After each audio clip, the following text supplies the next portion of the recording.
एक गांव में एक वृद्ध किसान अपने दो बेटों के साथ रहता था। किसान बहुत मेहनती और ईमानदार था। उसने सारी जिंदगी मेहनत करके थोड़ा सा खेत और एक छोटा सा घर बनाया था। उसके दो बेटे थे, रमेश और सुरेश। दोनों जवान थे, लेकिन आपस में हमेशा झगड़ते रहते थे। कभी खेत को लेकर, कभी पैसों को लेकर, तो कभी छोटी छोटी बातों पर। किसान अपने बेटों की लड़ाई देखकर बहुत दुखी रहता था।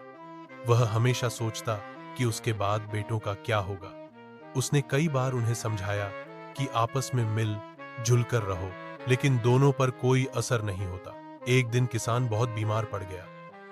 उसे लगा कि अब उसके जीवन के दिन पूरे हो रहे हैं। उसने दोनों बेटों को अपने पास बुलाया और कहा, बेटा, मैंने खेत में एक कीमती खजाना छुपाया है।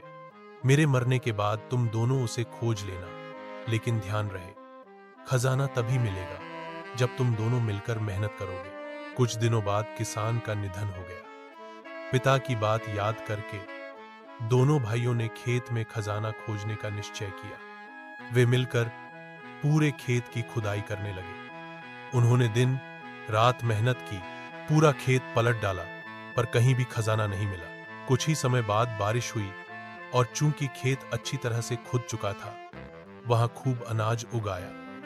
दोनों भाइयों ने मिलकर फसल काटी और खूब पैसा कमाया।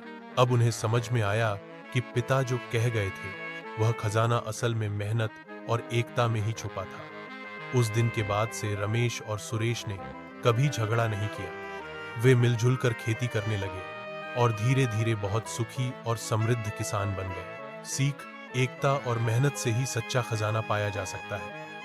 जो मिलकर काम करते हैं, वही जीवन में सफलता प्राप्त करते हैं।